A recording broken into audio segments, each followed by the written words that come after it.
engage.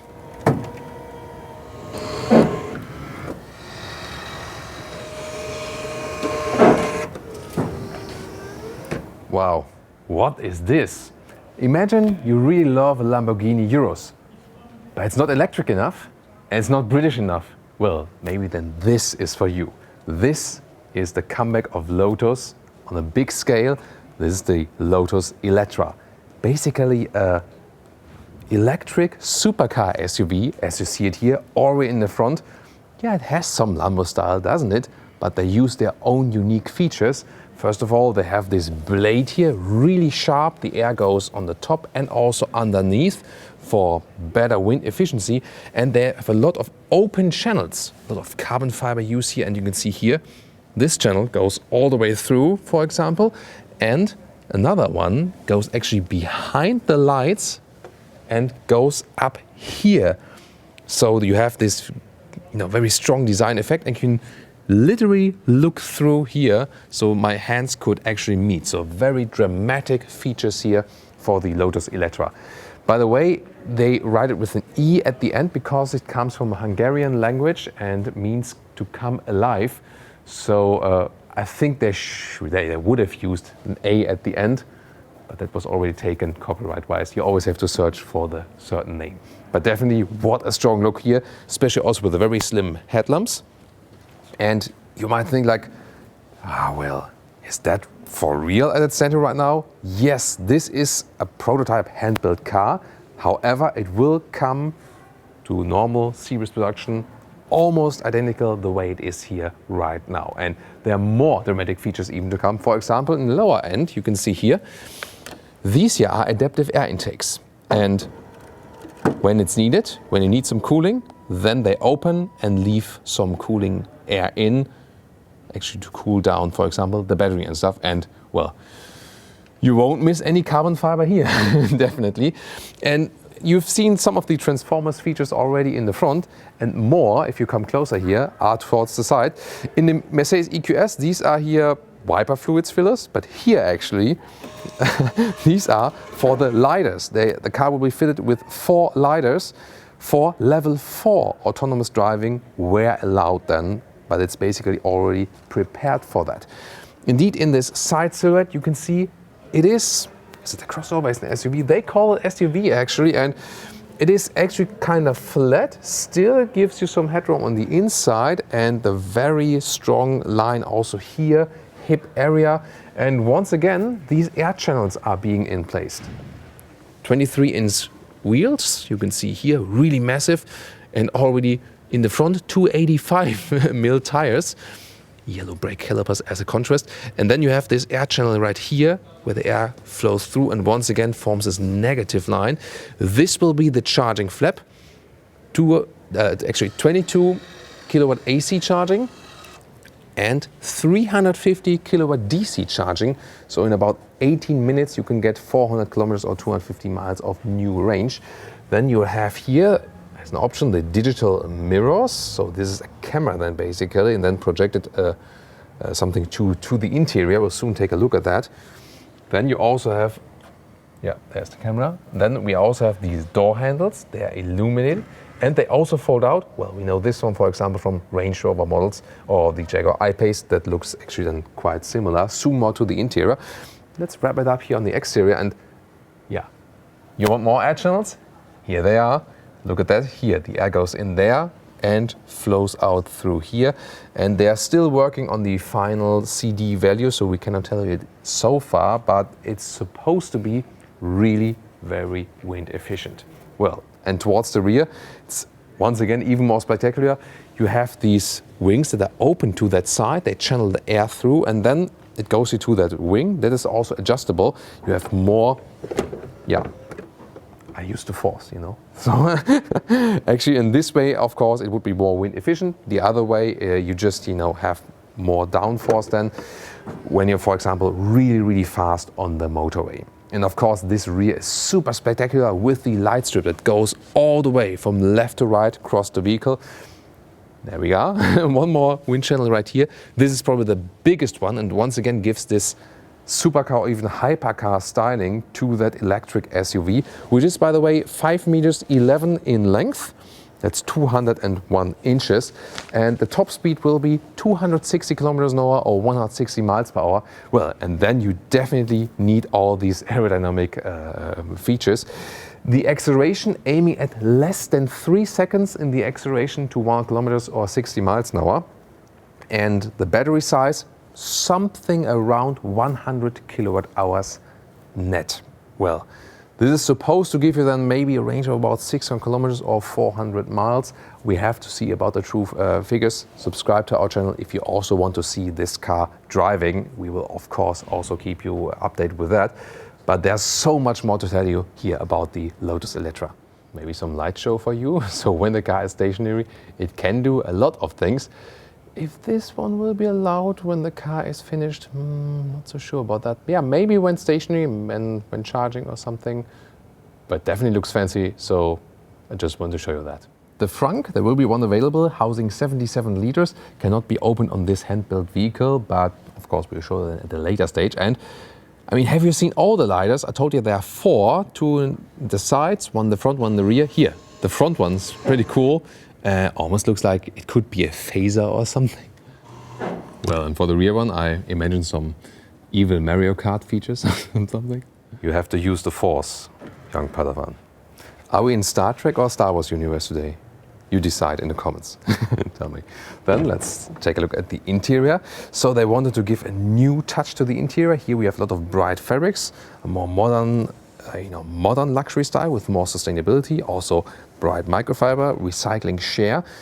And you see they have placed the monitor of the digital mirrors here on the inside pretty high in the cabin, so that's actually quite well usable, better than in some other cars we have seen with that technology. However, I still prefer the normal mirrors.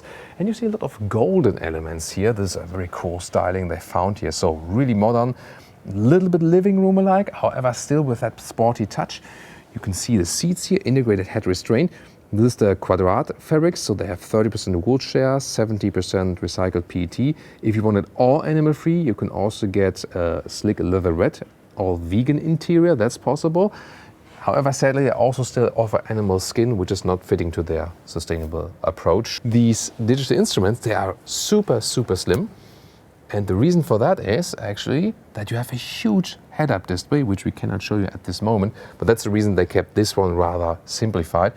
I could imagine also that maybe in a sports mode, you just have like a red stripe going from left to right or something to kind of mimic like a digital RPM meter or something. Although this is an electric vehicle with 2 electric motors, 1 in the front, 1 in the rear. But why not being playful? What it will do in the sport mode, you see that central screen, 15-inch. And in the sport mode, you can actually have, let's say, less distraction. It folds away like this. So you don't look at the display, you just look to the head-up display at your speed, that you don't maybe exceed it or something. Yeah, but they still want to keep not only touchscreen, but real physical buttons. You can also see it at the steering wheel. There you can really touch and feel something. And Lotus said that this was very important to them. Also in the middle console, you can see there are these toggle switches. And the front one, they will be for the AC unit, for example. And the very small single one will be for the gear switch. So once again, you can somehow have a haptic interaction with the vehicle. We're not allowed to get inside because once again, it's hand-built and they're afraid that that anyone is damaging it. Don't tell anyone. Yeah, but I think we can still already get a good image of that. There is also this panoramic roof. You can see it here. And they told me they will also be available with an electrochromatic function that you can have a better shade for that and you block out some heat. So we've recently seen that one in the Porsche Taycan, for example, as a new option. So definitely looking forward to your comments about this interior. I think it's really looking stunning, both from the color choices. It's simplistic in a way, it offers a big touchscreen. At the same time, we don't have hashtag capacitive BS all over the place. We still have things we can really touch and feel. Do you remember the circus mode from the EQS with the ambient lighting that is adaptive? Well, the Eletre also has one. You can see it right here. It plays together here with the ambient lighting. This is of course also for show purposes, but you get the idea where the ambient lighting is. here in the front, for example, also at the inside of the doors each. That looks actually pretty fancy. Of course, different colors will be available. And in this demo mode, you also see how the digital instruments show the speed, for example, or then also on that central screen, there you have these animations, for example, this is then for the tire pressure. Yeah, I mean, that looks really fancy. Maybe it can be also quite distracting while driving. I don't know. That's always a big discussion. We had it with the EQS already as well. So what is actually more important, you know? Being not distracting or being more fancy? Or maybe is there a balance between these two? But for show purposes, or you're showing off your friends, hey, this is my new car, and let's go on a night ride or something, and I show you all of the features, then it's probably really cool. Once again, I'm looking forward to which parts will remain in the final car, but the ambient lighting, this one will definitely remain. And maybe it will also be a little bit adaptive. What do you guys think? I just read in the comments, what are those? Not air vents, these are speakers, either 15 or 23 speakers, depending on the sound system you pick. Passenger screen is kind of also that very slim one I also have here as a driver's screen. What about the rear? Remember, it was 5 meters or 211 inches, so it also should house 5, or in this case 4 passengers. And you can see there's a lot of legroom due to this EV platform. We also do not have a middle tunnel. So that looks actually quite spacious. You can either get this single seat setup, but you can also get a bench that goes all the way through, and then with 5 seats.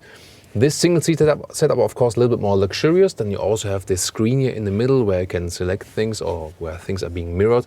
This will be here, you know, like in a real model, like cup holders, which you can also press in. Here then, you know, for some more storage. And yeah, I really love this, you know, this ambience they created here. So it is sporty, but somehow also, you know, lively, reminding us once again of the Eletre name, like coming to life. And here from there, you can also see once again another view through that panoramic roof. And even already here in this prototype, we see a lot of selective materials, really. So yeah, I mean, for that time, you know, no one really expected that they come up with this here. Did you actually? And now to the trunk, housing 400 liters. And you know, it wouldn't be classic Thomas style if I would also not measure hypercar SUVs, right? Then here, the length about 1 meter or 40 inches, and the same actually goes for the width. So these are actually quite good dimensions. It's just a little bit limited in the height here to the cover. It's about, you know, 45 centimeters or 18 inches. But of course, it will then be a little bit higher right there. So overall, I mean, it's of course not like the super spacious family trunk, but it will be, yeah, this SUV supercar, all electric, which you can also use for, you know, going on holiday or something. With that fast charging and that battery capacity, that might even be feasible. Well, going even more in depth now about the brand, what are they doing? First of all, Lotus has been bought by Geely. That's the Chinese company that also bought Volvo and Polestar, for example, in the past. And they told me, however, they are not using so many same parts. So there will also be, for example, an all-new Volvo XC90 with a different name, and it will also, you know, be electric, I guess. But they didn't say that, you know, not sharing the platform or something. Lotus, they want to be that, like this halo brand, actually. This is very interesting. So inside the Geely Corporation, Lotus is supposed to be that sporty halo brand, and then maybe technology will be taken from Lotus to other brands. That's very exciting, actually. And you might ask yourself also, what is the pricing? Well, 100 kilowatt hour battery is of course already cost intensive, and then all the features, maybe also when you get the LIDAR and so on. So this will be an expensive car, yes. So my estimate is like starting 100,000 euros or dollars plus. And also when you think about the positioning, Audi, BMW, Mercedes, or rather already like Bentley, Lamborghini and so on, probably it will end up something in between it. And that's why also the price will end up something in between it, more or less. So yeah, a lot of fantastic features we've seen here, but yeah, it definitely will be very, very high in the price. It will be built not in England, by the way. The development and the ideas and so on, that does come from Lotus. However, the plant is in Wuhan, China. Yes, the Wuhan. Would be looking forward to your comments if that is a problem to you or not. While charging, by the way, you get this light show. So yeah, that's a very unique feature, definitely, will not be allowed while driving, of course. So much to discuss here definitely in the comment section. And if you want to see more of very expensive EVs, the BMW iX maybe, or the Mercedes EQS, see you there.